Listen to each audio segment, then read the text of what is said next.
every now and then I get a little bit lonely.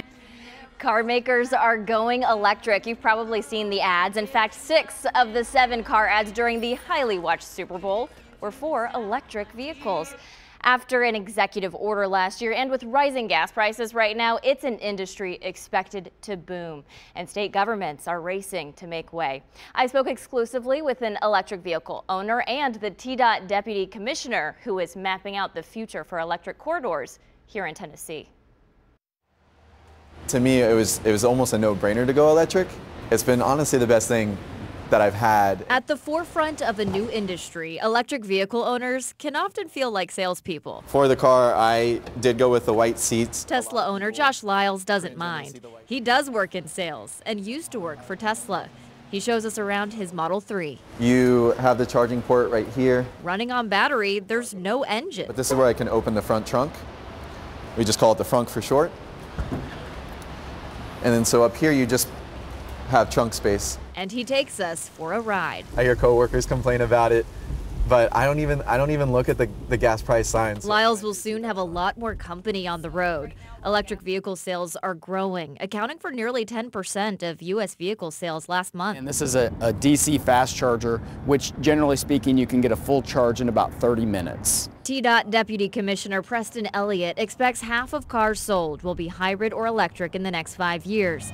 And car manufacturers are debuting new models to accommodate. But the goal is to allow for the growth of EVs to occur across our state. Most people charge at home, but the recent infrastructure law included $88 million for Tennessee to get more fast chargers in more places. The Department of Energy's interactive map here shows we have 200 public charging stations in and around the Nashville area right now.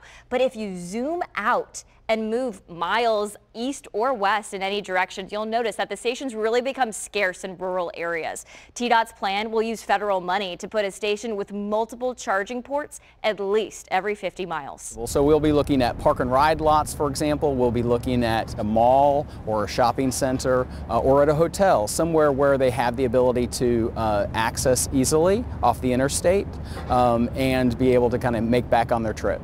That way, going electric is no longer a hard sell. The practicality of owning one just becomes easier and easier over time. With long distance, a problem left in the rearview mirror.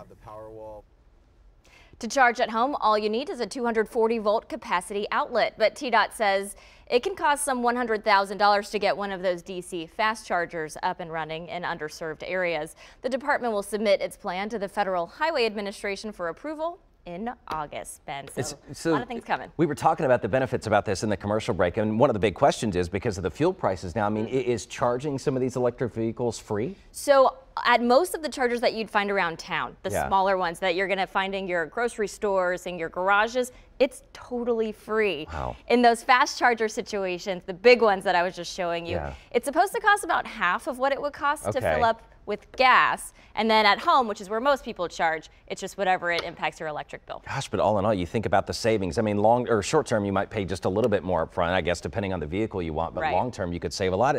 This has been eye-opening to me, honestly, and I'm glad you mentioned the hard sell there at the end, because I think 10, 15 years ago, this was a hard sell, right? Right. There weren't many charging stations, they weren't kind of perfected, and now they seem to be so much better, and some of the prices have even come down. I think we're going to be telling our kids and grandkids, I know. Remember when we used to fill up? I know, with gas? right? That's wild. Wow.